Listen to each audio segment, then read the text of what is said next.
Depois de lançar a máscara de prata, chegou a vez da armadura de cobre. Você usaria?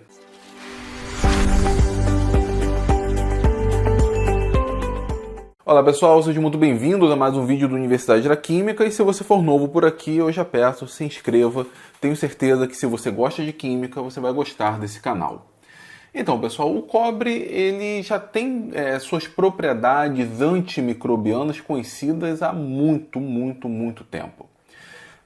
O cobre foi muito importante na história humana, tanto é que datas da pré-história elas são determinadas, por exemplo, conforme o homem começou a dominar certos metais, e um deles acaba sendo o cobre. O cobre tem uma importância biológica fantástica. É um elemento essencial, nós precisamos de cobre. Ele desempenha algumas funções ali em metaloenzimas. Quem já estudou bioinorgânica conhece um pouco ali das proteínas e enzimas de cobre. Em alguns organismos, por exemplo, ele desempenha um papel que o ferro desempenha no nosso corpo no transporte de oxigênio. Por exemplo, moluscos têm como proteína transportadora de oxigênio a hemocianina, que apresenta um centro de cobre. Inclusive, isso dá uma boa discussão em termos evolutivos. Só que, não entrando nesse detalhe mais aprofundado, como eu falei, já se conhece as propriedades antimicrobianas do cobre há muito tempo.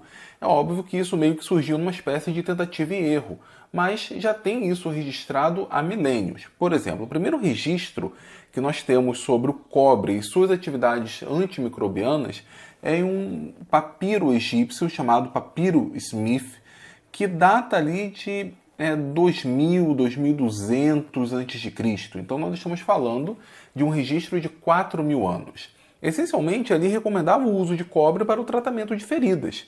Imagina nessa época, uma pessoa se machuca, abre ali uma ferida, o risco de contaminação e infecção é muito grande. Mas parece que alguém, aproximou ali um pedaço de cobre e a evolução dessa ferida acabou não ocorrendo, ela não ficou mais infeccionada e o fechamento foi facilitado.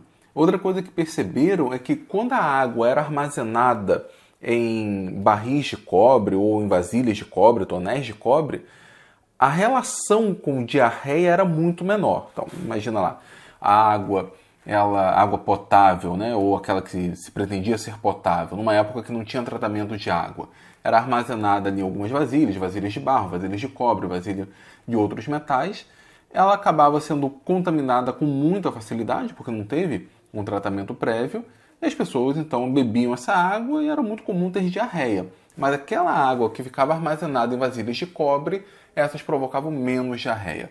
Então notem que é uma relação puramente empírica, mas já se conhecia sim essas características do cobre. Inclusive o próprio Hipócrates, considerado o pai da medicina, ele recomenda a aproximação de espadas de cobre ou de materiais de cobre nas feridas, exatamente por conta dessa atividade antimicrobiana, nesse caso em especial antibacteriana. Um aspecto moderno e muito importante alguns lugares, por exemplo, alguns hospitais têm ali os seus leitos feitos de cobre, a estrutura é feita de cobre. E nesses lugares onde essa estrutura é feita de cobre, a disseminação bacteriana é muito menor. As bactérias não sobrevivem na superfície do cobre, diferentemente se fosse feito de um outro material, de aço, por exemplo, ou mesmo polímeros. Algumas maçanetas são feitas de cobre e isso é muito bom. Maçaneta é um lugar onde todo mundo passa a mão. A possibilidade de transmissão ali de bactérias é muito grande, só que sendo feitas de cobre, meio que o ambiente já fica limpo, aquela superfície já fica limpa. Eu comentei com vocês sobre o caso da máscara de prata, que essencialmente seria uma máscara com nanopartículas de prata, com efeito contra o SARS-CoV-2. Muitos comentaram sobre o efeito do cobre. E, de fato, a prata tem essa atividade antimicrobiana conhecida há muito tempo, o cobre também. E, obviamente, nesse período de pandemia, ele rapidamente ganhou seu espaço em estudos. Se o cobre ele pode ser utilizado contra bactérias, isso já é conhecido há muito tempo. Bactérias não funcionam, não sobrevivem, aliás, muito tempo ali na superfície do cobre. O mecanismo ele acaba sendo um pouco nebuloso, mas essencialmente o cobre ele acaba atacando a membrana celular Ele acaba atacando sobretudo na forma de os cobre, além do fato do cobre, diferentemente da prata, por exemplo, ser um radical. E como radical, ele acaba, uma vez absorvido, acaba provocando algumas bagunças ali dentro da célula, né? Ele acaba interferindo no processo de replicação do DNA e do RNA e acaba matando, então, essas células. O interessante é que até hoje, né, até onde a gente consegue perceber, as bactérias elas não demonstraram resistência ao cobre. Isso é muito interessante, porque os antibióticos eu considero como sendo uma das maiores maravilhas do século XX. Só que nós sabemos que as bactérias elas estão começando a demonstrar, né, grande resistência aos antibióticos. E quando tivermos apenas cepas dessas superbactérias, o que vai acontecer? Sim, vai ser um caos. Vai ser uma situação terrível, muito pior do que essa que nós estamos vivendo agora. Só que, de novo, mesmo em hospitais, onde é possível ter um grande risco de infecção, muitas pessoas que ficam internadas muito tempo acabam saindo pior do hospital do que quando entraram devido a essa infecção hospitalar. Esses hospitais que utilizam superfícies de cobre, leitos de cobre, as bactérias parecem não sobreviver a essa superfície. Então, até onde nós percebemos hoje, as bactérias não resistiram, não desenvolveram resistência ainda ao cobre. Bom, mas como eu falei, né, esse acaba sendo o objetivo desse vídeo, com certeza pensaram em ver qual seria o efeito de superfícies de cobre. Será que conseguiam serem superfícies resistentes ao SARS-CoV-2? E, como era de se esperar, sim.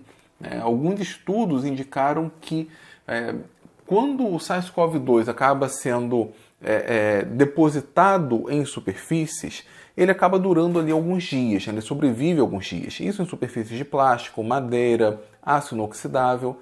Mas no caso do cobre, eu vou deixar o link aqui embaixo, parece que o vírus ele fica inativo muito rápido, algo em torno de 4 horas. É claro, em 4 horas muita coisa pode acontecer. Mas se comparado, por exemplo, com outras superfícies, essa é uma superfície que consegue realmente inativar o SARS-CoV-2.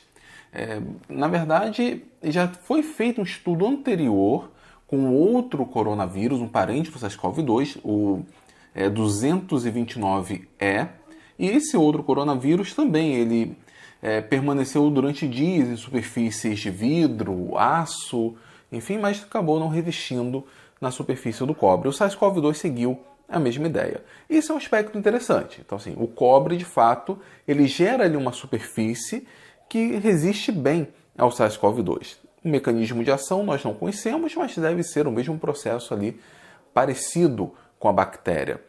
Nós temos ali o cobre, propriamente ele é radicalar, e ele acaba inativando ali o vírus, seja atacando diretamente o seu ácido nucleico ou a própria superfície. Bom, sabendo disso, é óbvio que pensaram em desenvolver produtos utilizando essa característica do cobre. E aí entra o que eu falei no início do vídeo, a chamada armadura de cobre. O Chile é um dos maiores produtores de cobre que nós temos no mundo. E eles estão tentando criar alguns dispositivos, né? Algumas empresas lá estão tentando criar alguns dispositivos para tentar primeiro, né, nesse momento, nos proteger um pouco mais do SARS-CoV-2, mas que também esses dispositivos ajudem, por exemplo, em hospitais. Afinal, o problema da infecção hospitalar, esse infelizmente vai continuar. Foi o caso da empresa Atacama Lab, que criou, na verdade, ali uma solução de nanopartículas e micropartículas de cobre chamada Cobre Armor. Então, diferentemente da máscara de prata, que de fato é uma máscara, a armadura de cobre não é uma armadura de cobre. Como eu falei, eles fizeram ali uma solução de nanopartículas de cobre e a ideia era pulverizar isso em algumas superfícies. Essas nanopartículas elas poderiam, em contato com o vírus, de fato, inativá-lo, então nós teríamos ali um ambiente esterilizado. Aí você deve estar pensando, mas o álcool em gel não consegue limpar superfícies? Ou a solução de água sanitária diluída, que eu já até falei aqui como deve ser essa diluição, também não consegue limpar superfícies? Consegue. Então esse material de nanopartículas de cobre acaba sendo mais caro e faz o efeito que uma coisa mais barata consegue fazer, não é? Então essa é uma grande complicação. Embora a ideia por trás dessa armadura de cobre seja bem interessante, ela acaba sendo cara. Então a viabilidade econômica acaba sendo complicada. Mesmo o custo dessas nanopartículas de cobre sendo relativamente baratas quando comparadas com, sei lá, nanopartículas de prata, talvez, ou o próprio cobre em superfície, acaba sendo pouco usual para ser utilizado no dia a dia, porque é muito mais caro do que recursos, pelo menos aqui no Brasil, que nós temos. Mas por que eu gravei esse vídeo? Porque a ideia é fantástica, né? Nós estamos utilizando ali uma propriedade biológica de um elemento, né, que faz parte do nosso dia a dia, né? A eletricidade chega a nossas casas através de fios de cobre, né? Todo mundo conhece ali o cobre, mas nem todos sabem dessas propriedades biológicas, em especial antimicrobianas dele. Outra empresa também tentou criar algo parecido com aquela máscara de prata, só que eles utilizaram a máscara de cobre. Foi a Coretex. Eles não utilizaram, nesse caso, nanopartículas de cobre, mas sim fios bem finos de cobre nas máscaras, exatamente para ser um ambiente para inativar o SARS-CoV-2 caso ele passe por ali. Acho que segue a mesma lógica lá da máscara de prata que eu falei com vocês, e que se você quiser saber o que é essa máscara de prata que eu estou citando, vou deixar aqui no card, ou no fim do vídeo, ou na descrição aqui embaixo. E mais uma vez, eu acho esses casos interessantes, porque são instrumentos que estão sendo criados ante uma necessidade atual. Nessas máscaras de cobre já existiam, mas agora a demanda tornou-se maior, e utilizando bastante conhecimento químico, né? Bastante coisa que nós já sabemos a respeito do cobre, mesmo que não tendo ali 100% de certeza do mecanismo, já conhecemos bem esse processo. E era isso que eu queria compartilhar com vocês. Eu espero ter acrescentado algo a mais para vocês. Não sei se vocês sabiam, por exemplo, dessa característica do cobre. Se sabiam, deixe aqui nos comentários. Se não sabiam também, deixe aqui nos comentários. Tá certo, pessoal? Se gostaram do vídeo, por favor, deem o seu like. Se não gostaram, pode dar o dislike, não tem problema. E se for novo por aqui e gostou desse vídeo, eu peço para que você se inscreva e conheça os outros vídeos aqui no Universidade da Química. Eu falo de tudo, de curiosidades, até uma química muito mais aprofundada. Inclusive, eu estou publicando as aulas do meu curso de Físico-Química. A primeira aula de cada módulo do meu curso de Físico-Química. Físico-Química de graduação não é tão trivial, é uma área bem difícil, eu pelo menos olho dessa forma. Então, se você quiser saber um pouco mais de Físico-Química, acompanhe essa série. E se quiser saber bem mais do que isso, aproveite e assine o curso Tudo sobre Físico-Química. Tá certo, pessoal? Valeu e até o próximo vídeo.